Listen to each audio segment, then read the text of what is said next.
Wuthering Heights by Emily Brönte, Chapter 30. I have paid a visit to the Heights, but I have not seen her since she left. Joseph held the door in his hand when I called to ask after her and wouldn't let me pass. He said Mrs. Linton was thrang and the master was not in. Zillah has told me something of the way they go on, otherwise I should hardly know who was dead and who was living. She thinks Catherine haughty and does not like her. I can guess by her talk. My young lady asked some aid of her when she first came, but Mr. Heathcliff told her to follow her own business and let his daughter-in-law look after herself, and Zillah willingly acquiesced, being a narrow-minded, selfish woman.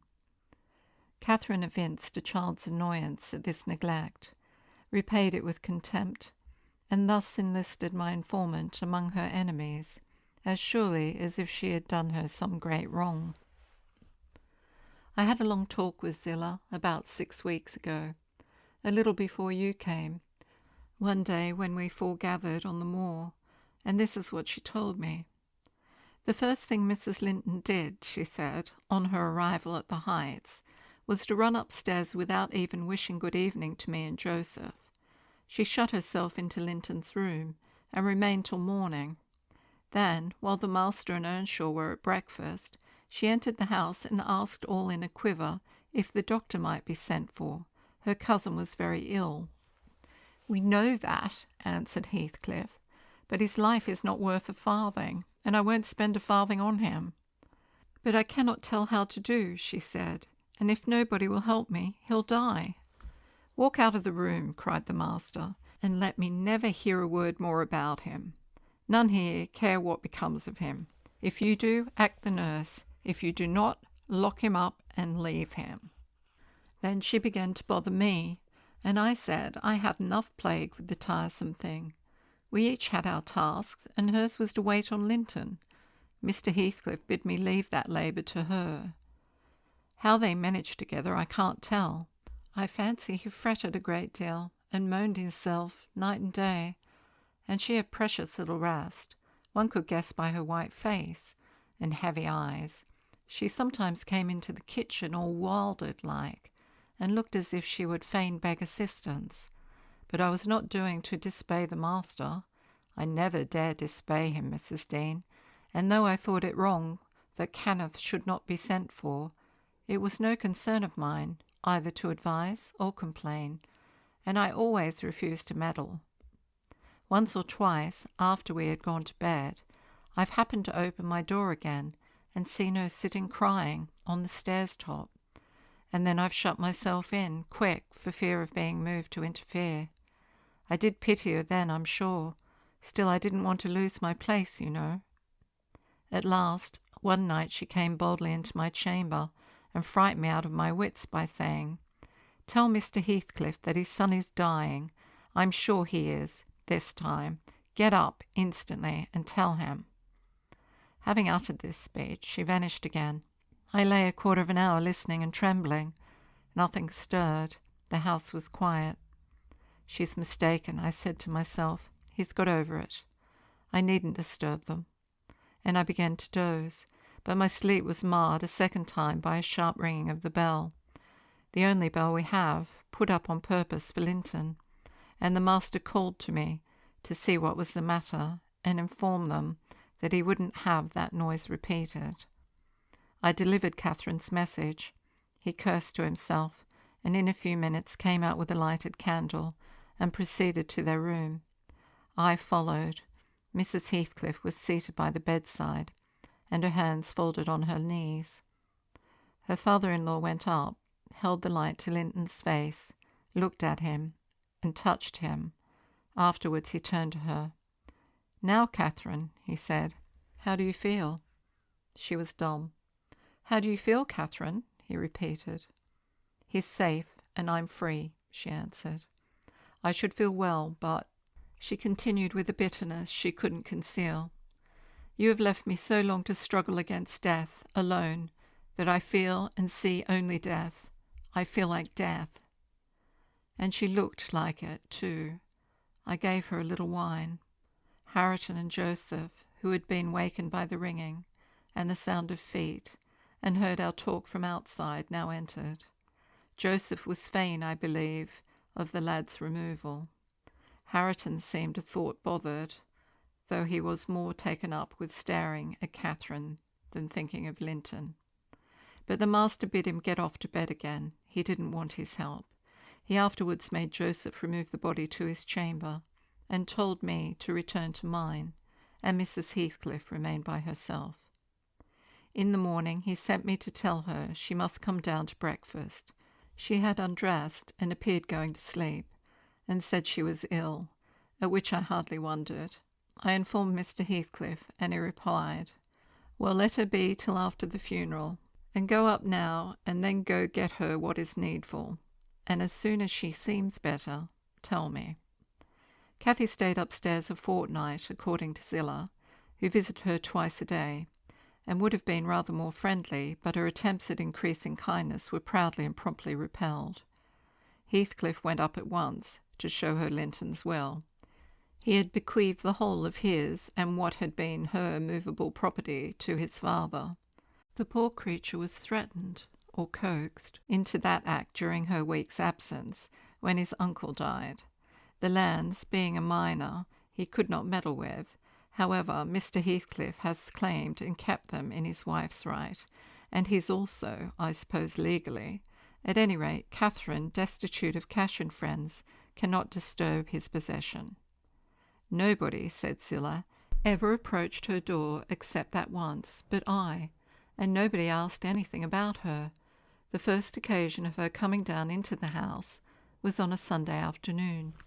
She had cried out, when I carried up her dinner, that she couldn't bear any longer being in the cold, and I told her the master was going to Thrushcross Grange, and Earnshaw and I needn't hinder her from descending. So, as soon as she heard Heathcliff's horse trot off, she made her appearance, donned in black, and her yellow curls combed back behind her ears, as plain as a Quaker. She couldn't comb them out. Joseph and I generally go to the chapel on Sundays. The kirk, you know, has no minister now, explained Mrs. Dean, and they call the Methodist or Baptist place, I can't say which it is, at Gimmerton, a chapel. Joseph had gone, she continued, but I thought proper to bide at home. Young folks are always the better for an elder's overlooking, and Harriton, with all his bashfulness, isn't a model of nice behaviour. I let him know that his cousin would very likely sit with us, and she had been always used to see the Sabbath respected, so he had as good leave his guns and bits of indoor work alone while she stayed. He coloured up at the news, and cast his eyes over his hands and clothes. The train oil and gunpowder were shoved out of sight in a minute. I saw he meant to give her his company, and I guessed, by his way, he wanted to be presentable. So laughing, as I durst not laugh when the master is by, I offered to help him, if he would, and joked at his confusion. He grew sullen and began to swear. "Now, Mrs. Dean," she went on, seeing me not pleased by her manner, "you happen think your young lady too fine for Mr. Harriton, and happen you're right, but I own I should love well to bring her pride a peg lower. And what will all her learning and her daintiness do for her now? She's as poor as you or I, poorer. I'll be bound you're saving, and I'm doing my little all that road." Harriton allowed Zillah to give him her aid, and she flattered him into a good humour, so when Catherine came, half forgetting her former insults, he tried to make himself agreeable by the housekeeper's account. Mrs. walked in, she said, as chill as an icicle and as high as a princess. I got up and offered her my seat in the armchair. No, she turned up her nose at my civility. Earnshaw rose too, and bid her come to the settle, and sit close by the fire. He was sure she was starved. "I've been starved a month and more," she answered, resting on the word as scornful as she could. And she got a chair for herself, and placed it at a distance from both of us. Having sat till she was warm, she began to look round, and discovered a number of books in the dresser. She was instantly upon her feet again, stretching to reach them, but they were too high up. Her cousin, after watching her endeavours a while, at last summoned courage to help her. She held her frock, and he filled it with the first that came to hand. That was a great advance for the lad. She didn't thank him. Still, he felt gratified that she had accepted his assistance, and ventured to stand behind as she examined them, and even to stoop and point out what struck his fancy in certain old pictures which they contained. Nor was he daunted by the saucy style in which she jerked the page from his finger. He contented himself with going a bit farther back and looking at her instead of the book. She continued reading, or seeking for something to read. His attention became, by degrees, quite centred in the study of her thick silky curls. Her face he couldn't see, and she couldn't see him. And perhaps not quite awake to what he did, but attracted like a child to a candle, at last, he proceeded from staring to touching. He put out his hand and stroked one curl, as gently as if it were a bird. He might have stuck a knife into her neck, she started round in such a taking. "Get away this moment! How dare you touch me? Why are you stopping there?" she cried, in a tone of disgust. "I can't endure you. I'll go upstairs if you come near me." Mr. Harriton recoiled, looking as foolish as he could do. He sat down in the settle very quiet, and she continued turning over her volumes another half hour. Finally Earnshaw crossed over and whispered to me, "Will you ask her to read to us, Zillah? I'm stalled of doing naught, and I could like to hear her. Dunnot say I wanted it, but ask of yourself." "Mr. Harriton wishes you would read to us, ma'am," I said immediately. "He'd take it very kind. He'd be much obliged." She frowned, and, looking up, answered, "Mr. Harriton and the whole set of you will be good enough to understand that I reject any pretence at kindness you have the hypocrisy to offer. I despise you, and will have nothing to say to any of you. When I would have given my life for one kind word, even to see one of your faces, you all kept off. But I won't complain to you. I'm driven down here by the cold, not either to amuse you or enjoy your society." "What could I have done?" began Earnshaw. "How was I to blame?" "Oh, you are an exception," answered Mrs. Heathcliff. "I never missed such concern as you." "But I offered more than once, and asked," he said, kindling up at her pertness. "I asked Mr. Heathcliff to let me wait for you." "Be silent. I'll go out of doors or anywhere rather than have your disagreeable voice in my ear," said my lady. Harriton muttered she might go to hell for him, and unslinging his gun, restrained himself from his Sunday occupations no longer. He talked now freely enough, and she presently saw fit to retreat to her solitude. But the frost had set in, and, in spite of her pride, she was forced to condescend to our company more and more. However, I took care there should be no further scorning at my good nature, ever since I've been as stiff as herself, and she has no lover or liker among us, and she does not deserve one, for let them say the least word to her, and she'll curl back without respect of anyone.